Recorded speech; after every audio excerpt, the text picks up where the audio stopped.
Hello and welcome to another opportunity to lose weight and to burn fat. And today it's all about walking for weight loss. And today I want to share 7 hacks with you that can allow you to burn even more fat and to lose more weight while walking. Let's start this episode in a motivated way by singing, and I would walk 500 miles and I would walk 500 more. So now you're already sick and tired of my German accent, and now we can get started with the very first tip that I want to share with you, and that's to make a realization.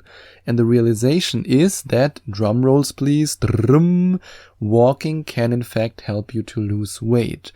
So many of my clients just don't believe me when I tell them that a good way to get started on your weight loss journey is to simply go out for a walk. I hear it over and over again. Sebastian, walking can't be enough. Walking? That's it? Why should I walk? I mean, the only way to lose weight is to run like a crazy maniac. That's not true at all. I mean, yes, if you walk faster, then you can lose more weight faster, but more on that in just a minute. For now, I want you to realize that physical activity, and walking is such a physical activity, is important for weight control and for weight loss. And according to scientific studies, if you add 30 minutes of brisk walking to your daily routine, you could burn up to 150 calories more a day. And a study in the Journal of Exercise Nutrition and Biochemistry showed that walking can have a positive effect on your body's ability to burn fat, and it can also reduce your waist circumference. In fact, the women in the study who walked between 50 to 70 minutes 3 days per week for a total of 12 weeks, they lost an average of 1.5% body fat and 1.1 inches around their waist. So yes, walking can be very beneficial for losing weight. And it can be even more beneficial if, like I already mentioned, you transition from walking to running. But that doesn't mean that you have to run like a crazy maniac. If you walk in a fast pace, this can already help you to burn more calories. And a study published in Medicine and Science in Sports and Exercise showed that when people increased their pace from walking, slowly transitioning to running, they burned more calories. So that doesn't mean that you have to start walking and after 5 seconds, ready, set, go, and then boom, like the road runner, you have to go meep meep, whoosh, and then you run.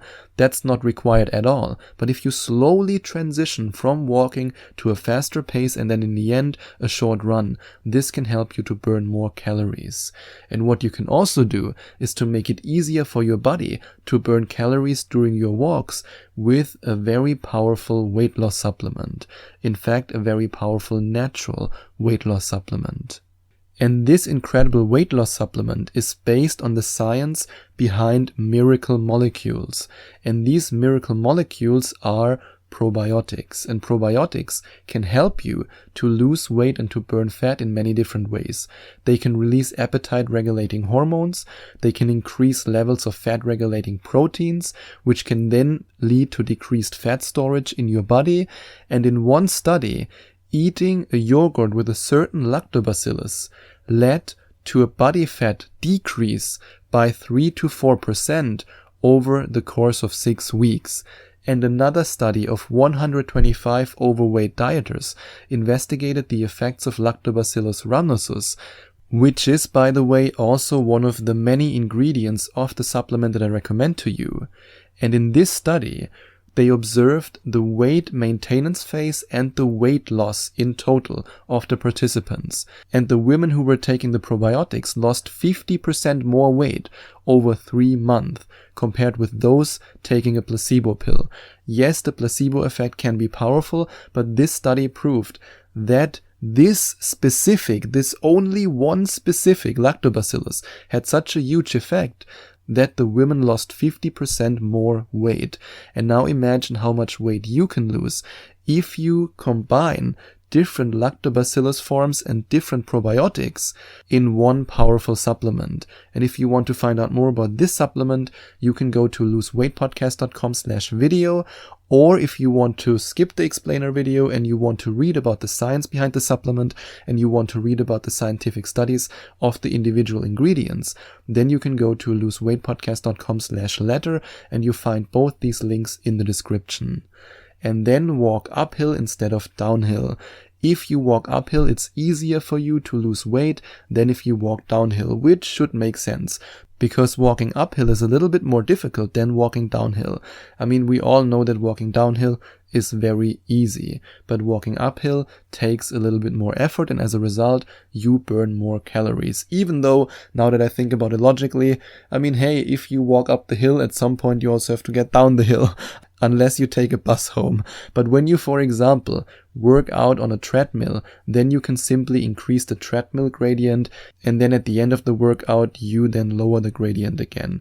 This is something that you, of course, can't do if you walk up a mountain. You can't just say, "Mountain, I want you to now be flat." I mean, that's not how it works, unless you're some kind of X-Men or Superman or something, which I don't believe.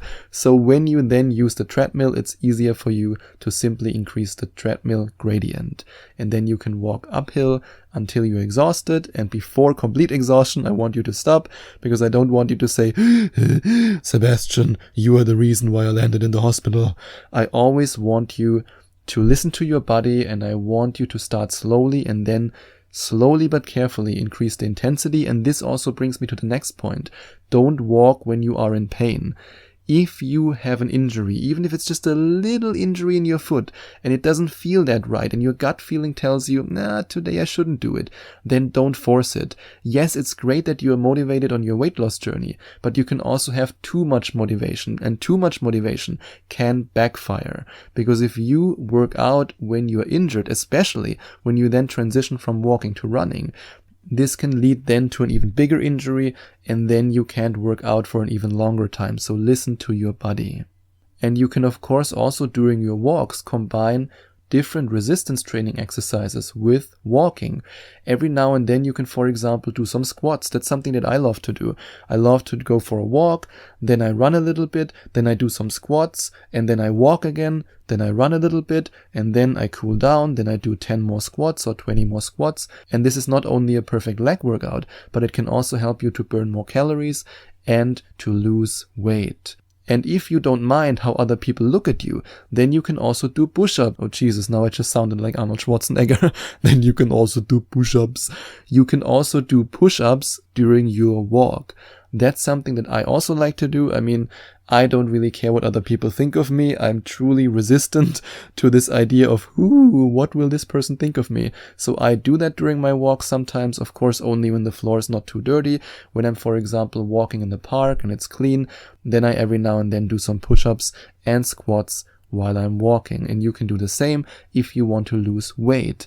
And of course, you can also walk with weights. You can, for example, buy small dumbbells, 1 kilogram, 2 kilos. And now as a European, I have to convert kilos in pounds. I think it's 1 kilo is 2.2 pounds or something like that. But you can use small dumbbells to also work out your arms, to work out your biceps and your triceps while you are walking. Or you can also use the dumbbells on the side, lift them up and work out your shoulders and your upper back while you are walking. And this, of course, can not only lead to a better body, to a more muscular body, and when you build lean muscle mass, it's then easier for your body to lose fat in these areas, but it can also help you to simply burn more calories. And what you can also do is to split your walks into 2 or 3 short walks a day. Because according to a study, on inactive people over the age of 60, walking for 15 minutes 3 times a day after meals can help to control your blood sugar levels better than walking once a day for 45 minutes. You might want to split your walks.